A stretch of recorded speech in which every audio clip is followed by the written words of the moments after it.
नमस्कार, मेरा नाम है राजेश और आप देख रहे हैं प्रभात खबर। हमारे साथ हैं कांग्रेस के दिग्गज नेता, अब लेकिन नहीं है। कल ही इन्होंने इस्तीफा दिया है कांग्रेस से, लेकिन कांग्रेस को इनके जाने का कितना असर पड़ेगा ये तो नहीं है, लेकिन आम लोगों की एक धारणा है कि कांग्रेस की वाणी ऋषि मिश्रा के साथ चली गई।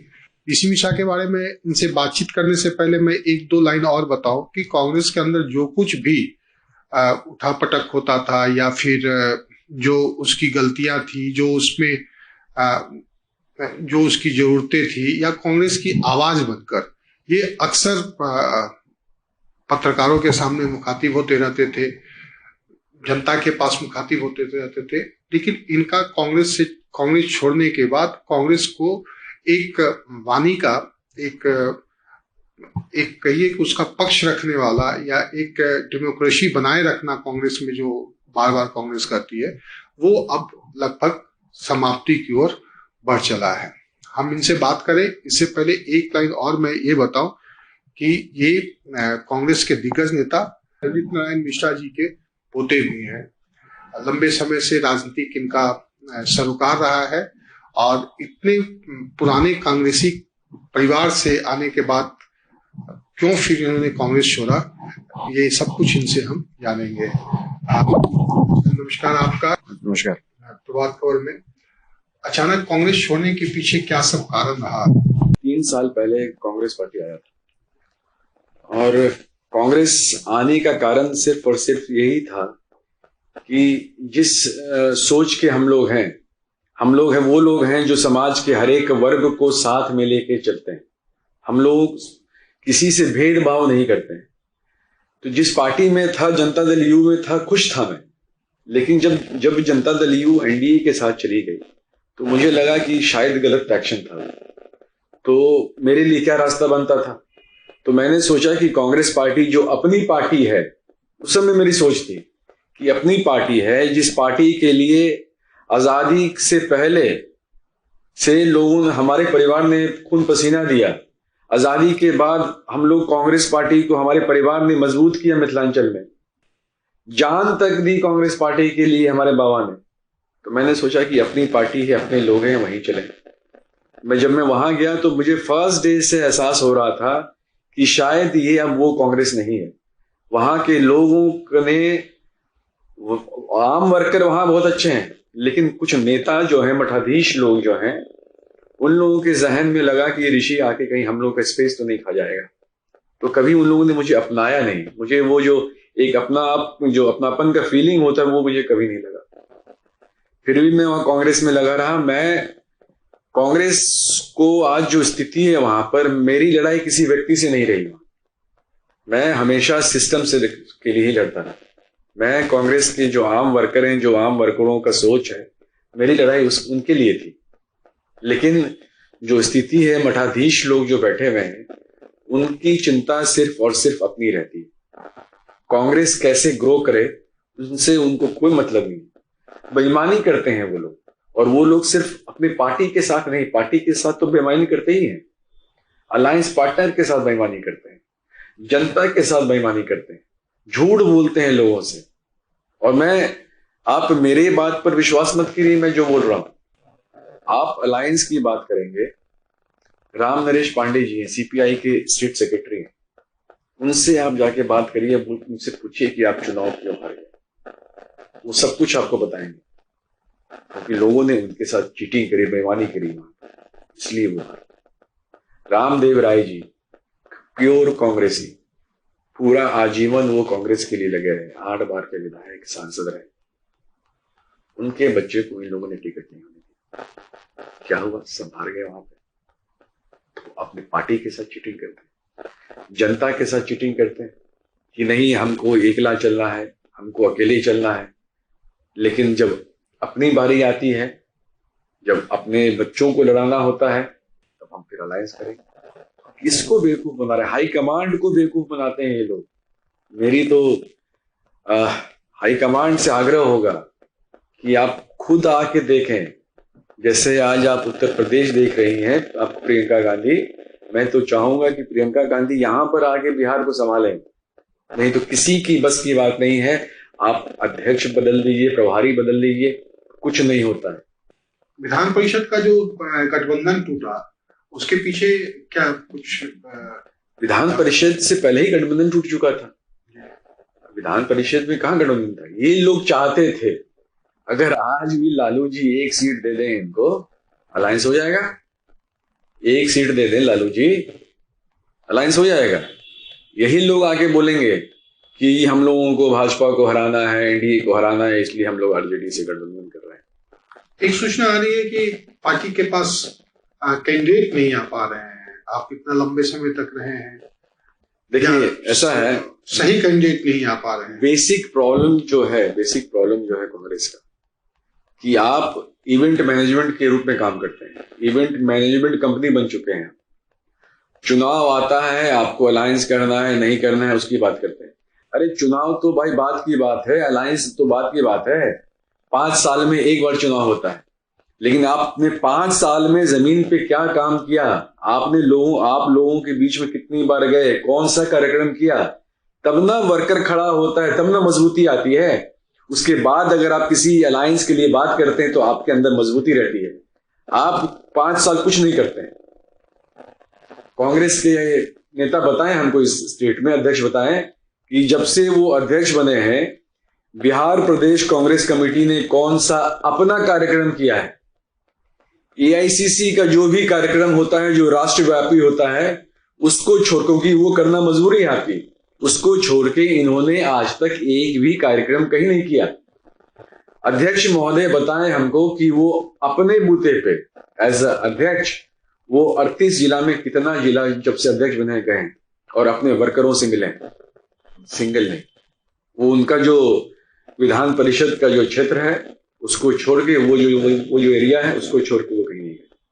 तो कहां से जो हमारा जो वर्कर जो गांव में है, अलग अलग 38 जिला में है, कहां से उसको मजबूती मिलेगी? और आपको जब आपको इलेक्शन आता है तो आप खोजने लगते हैं कैंडिडेट। 70 के सीट पे नाम पे तो आपने भाई 70 सीट ले लिया, लेकिन आपके पास उम्मीदवार कहां? आपको मजबूत उम्मीदवार चाहिए ना। आप किसी को खड़ा कर दिए, क्या मतलब बनता है? आज भी मेरा मानना है जो 70 उम्मीदवार खड़े हुए उसमें से अगर आधे को छोड़ दीजिए, क्योंकि कुछ उसमें से एमएलए भी पहले से थे और बाद में भी और कुछ लोग काम करते थे, बहुतों को अपने विधानसभा का चौहद्दी नहीं पता होगा। मैं शर्तिया बोलता हूं आपको, उनको अपने विधानसभा का चौहद्दी नहीं पता था। कितना पंचायत है उनको वो नहीं पता होगा, कितना मुखिया, कितना सरपंच, कितना वार्ड मेंबर है नाम से नहीं जानते होंगे।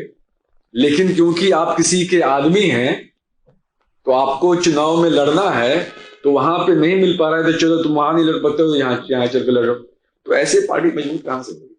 अभी भी जो आपके यहाँ विधायक हैं वो ऐसी चर्चा है कि आधे आरजेडी के हैं, आधे जदयू के समर्थक हैं, कांग्रेस के समर्थक कोई है ही नहीं। विधायक तो आप छोड़ दीजिए, मैं तो बोल रहा हूं कि पार्टी यहाँ पे लोगों के एजेंट के रूप में काम करती है।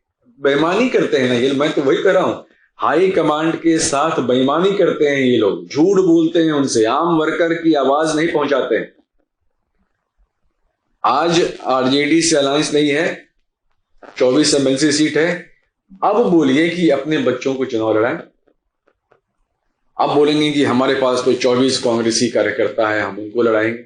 अरे अब तो लड़ाइए ना अपने बच्चों को।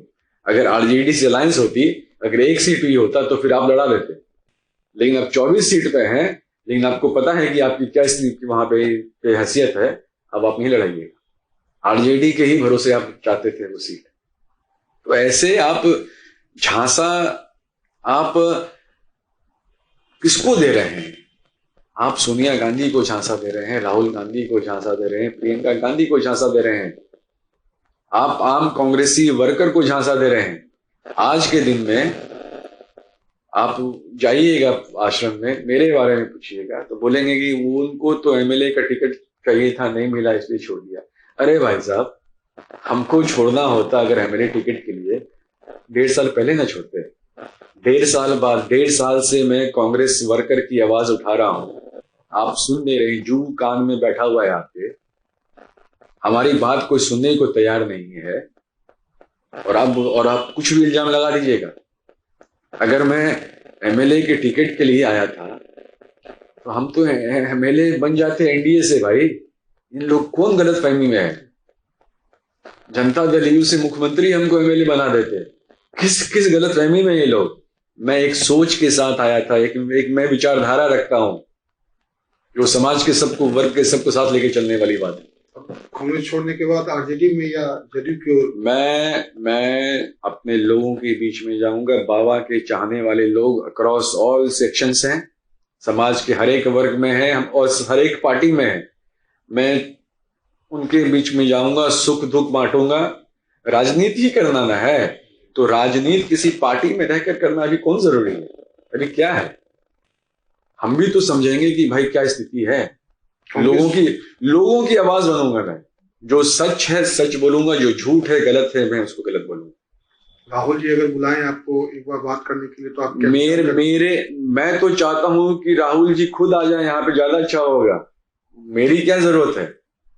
मेरी कांग्रेस को कोई जरूरत नहीं। हमको, मैंने बोला ना आपसे, मुझे लगता है कि कांग्रेस पार्टी को एल एन मिश्रा के परिवार की जरूरत नहीं है। लेकिन अगर कांग्रेस को मजबूत करना है तो प्रियंका गांधी को भेज दें। राहुल गांधी अगर वो नहीं आ सकते हैं तो प्रियंका को भेज दें, क्योंकि ये लोग जो है, अगर कोई आएगा सबको जेल में रख लेगा और गलत बात वहां तक पहुंचेगा। आप आम कार्यकर्ता से बात करिए ना। उपचुनाव हुआ था ना अभी, यहाँ पर हमारे जो कांग्रेस के उम्मीदवार थे उनसे जाके मिलिए, उनके साथ इन लोगों ने क्या किया, उनसे जाके बात करिएगा तो हकीकत सामने आ जाएगा। आप झांसा आप हमको दे सकते हैं, आप हमको गाली दे सकते हैं। अगर हम ही को गाली देने से कांग्रेस मजबूत होती है तो मैं उसका स्वागत करता हूं कि आप हर रोज मुझे गाली दीजिए, मेरे बारे में बोलिए। अगर मेरे ही बारे में बोलने से अगर कांग्रेस पार्टी, कांग्रेस का आम कार्यकर्ता मजबूत होता है तो प्लीज हर रोज प्रेस कॉन्फ्रेंस करके करिए, लेकिन कांग्रेस को मजबूत करिए। अभी इतना दिन जो आप रहे कांग्रेस में, आपको क्या लगता है कांग्रेस क्यों पतन की ओर बढ़ रही है? क्योंकि सुनने को कोई तैयार नहीं है। आपका सिस्टम, आला कमान नहीं सुनने को तैयार नहीं है, प्रदेश स्तर पे भी कोई सुनने को तैयार नहीं। मैं 3 साल में कई बार मेल कर चुका हूं आला कमान। मैं आपको दिखा दूंगा, मेरे पास सारा मेल रखा हुआ। क्योंकि मिथिला से आता हूं तो मेरा वही एरिया ही कंसर्न था। तो मिथिलांचल में कैसे कांग्रेस को मजबूत करें, मैंने उसके बारे में ब्लूप्रिंट बना के दिया हुआ। हम कैसे कैसे काम कर सकते हैं, हम कब अलायंस कर सकते हैं, फिर कैसे अपनी पार्टी को मजबूत कर सकते हैं। मैंने सब कुछ भेजा है, लेकिन कोई रिस्पॉन्स नहीं है। शायद उन लोगों को भी यहाँ से मतलब नहीं, वो लोग हार मान चुके हैं यहाँ से। उनको पता है कि ये लोग, इन लोगों का कुछ नहीं हो सकता कांग्रेसियों का यहाँ पर, इसलिए उन लोगों का इंटरेस्ट नहीं है।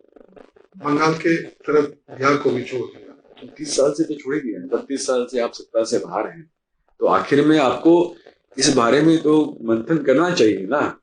ये लोग मेरे बारे में मंथन करते हैं, कांग्रेसी यहाँ पर, स्टेट यूनिट यहाँ पर। मेरे बारे में मंथन छोड़ के कांग्रेस के बारे में मंथन करें कि आखिर में 32 वर्षों से क्यों कांग्रेस सत्ता से बाहर है। सत्ता तो छोड़ दीजिए, मजबूत स्थिति में क्यों नहीं है इनको। और एक चीज और, जो हम तो अभी के जो कांग्रेसी कार्यकर्ता हैं, जो युवा हैं, उनसे आग्रह मैं करना चाहता हूं कि जो लोग 32 साल से कांग्रेस पार्टी को चला रहे हैं, उनके भरोसे अपना अगला 32 साल मत छोड़ो।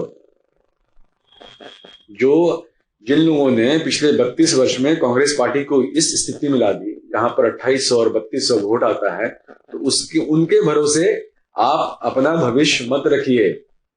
आंदोलन करिए कांग्रेस के अंदर इन लोगों के विरुद्ध, नहीं तो आपका भी भविष्य आश्रम के इर्द गिर्द ही घूमते रह जाएगा। अगर कांग्रेस को मजबूत, अगर आप लोग ऑनेस्टली करना चाहते हैं कांग्रेस के वर्कर, तो इन लोगों के विरुद्ध बोलिए। क्योंकि हम तो अब बोलेंगे कुछ फर्क नहीं पड़ता है, आप लोग बोलिए, कांग्रेसी वर्कर बोले। पार्टी में एक चर्चा चल रही थी कि पप्पू यादव को पार्टी में लाया जाएगा, उनकी पत्नी को यहाँ प्रदेश अध्यक्ष। चर्चा, वही तो दिक्कत है, एक्शन की कमी है यहाँ पर। आप मानते हैं पप्पू यादव के आने से पार्टी को थोड़ा लाभ? अब पार्टी को किसको आना है नहीं आना है उससे कोई मतलब नहीं है। जो करना है करिए। तो दिक्कत यही ना है, पिछले 1.25 साल से बात हो रही है कि अध्यक्ष बदलेंगे, आज बदलेंगे, कल बदलेंगे, नहीं तो उनके बेटा का शादी है 9 दिसंबर को, उसके बाद बदलेगा। एक चीज हमको समझा दीजिए, किसी भी पार्टी में कोई पार्टी किसी के बच्चे की शादी है उसके लिए वो अपना सिस्टम रोक देता है। आप हमको बेसिक चीज समझाइए ना। राजनीतिक पार्टी जो है राजनीति करती है ना। आज एक पार्टी के अंदर बड़ी चर्चा है कि अध्यक्ष जी गए थे और राष्ट्रीय अध्यक्ष को बोले कि हमको मेरे बेटे की शादी तक वही तो हमको समझाइए ना। हाँ, वही तो हमको एक चीज समझाइए। क्या ये पार्टी के अंदर ऐसी चर्चा है क्या? हाँ, तभी तो मैं बोल रहा हूँ, जब आपको पता है, जब ये चीज आपको पता है तो सबको ना पता होगा। आप हमको बेसिक चीज समझाइए। कोई भी बेटे की शादी अच्छी बात है, मैं भी था उसमें शादी में, मैंने भी उसको आशीर्वाद दिया बंटी को। लेकिन सवाल ये है, आप राजनीति कांग्रेसी से ज्यादा 1-2 मिनट रोक रहे हैं, उसमें कांग्रेसी से ज्यादा सुनेंगे दूसरे लोग आए थे, दूसरी पार्टी के लोग। मैंने क्या कहा आपसे कि ये लोग कांग्रेस है ही नहीं, एजेंट के रूप में काम करते हैं सर, एजेंट के रूप में काम करते हैं। और जहां तक आप सिस्टम की बात करते हैं, मैंने कहा ना आपसे कि मेरे बच्चे की शादी है, उसके लिए पार्टी 6 महीना बंद रहेगा। आप हमको मान लीजिए हम अध्यक्ष हैं, हमको पता है कि मेरे बच्चे की शादी के बाद हमको हटा दिया जाएगा, तो हम कौन काम करेंगे? सिस्टम तो आप पार्टी को तो चलने दीजिए, उससे शादी से क्या मतलब है? इसलिए जो स्थिति है ना, इसलिए ये स्थिति, कोई एक्शन नहीं, कोई फैसला नहीं, ऊपर से लेकर नीचे तक कोई फैसला नहीं होता। आज आपको 4 ऐसे जिला हैं जहां पर पिछले 3 साल से अध्यक्ष नहीं है। अब कौन जिम्मेवार? अब वो जिला कैसे चलेगा? अब 26 जनवरी 15 अगस्त को झंडा तोलन उस जिला में कौन करेगा? अध्यक्ष उसका चिट्ठी निकालते हैं कि 26 जनवरी को फलना बाबू झंडा तोलन करेंगे। पार्टी ऐसे चलती है, तो टोटल सिस्टम ही कोलैप्स कर चुका है। तो कांग्रेस में फिर पुनर्वापसी की कोई संभावना? मैं लोग जो मेरे कहेंगे, बाबा के लोग जो कहेंगे, मैं वो करूंगा। अभी फ्री हूं, मन की बात करूंगा, सच को सच बोलूंगा, झूठ को झूठ बोलूंगा। कांग्रेस के अंदर जो आपके रहने से डेमोक्रेसी बरकरार थी, कोई आवाज उठाता था सिस्टम के खिलाफ मजबूत करने के लिए, तो फिर मैं तो बोल तो रहा हूँ, फ्री एडवाइस देके जा रहा हूँ। आज फ्री एडवाइस दे रहा हूँ कांग्रेस को। प्रियंका गांधी टेक ओवर करें बिहार कांग्रेस को, नहीं तो कोई उपाय नहीं है। यहाँ पर कुछ नहीं हो सकता है। सब के सब एक रोटी को नोच के धीरे धीरे खाते रहे। हमारे साथ थे ऋषि मिश्रा, कांग्रेस के सीनियर नेता। अब कांग्रेस छोड़ दिए हैं, लेकिन कांग्रेस के प्रति अभी भी वो दर्द है। कांग्रेस का जुड़ाव जो है, अब अगला सफर ये कहाँ और किसके साथ शुरू करेंगे, ये पत्ता अभी इन्होंने नहीं खोला है। लेकिन इतना पक्का है कि कांग्रेस को लेकर इन्होंने एक सुझाव दिया है कि प्रियंका गांधी अगर यहाँ बिहार को भी यूपी की तर्ज पे संभालती हैं तो शायद कांग्रेस यहाँ पर रिवाइव कर जाए। ऐसी तमाम खबरों के लिए आप देखते रहें प्रभात को।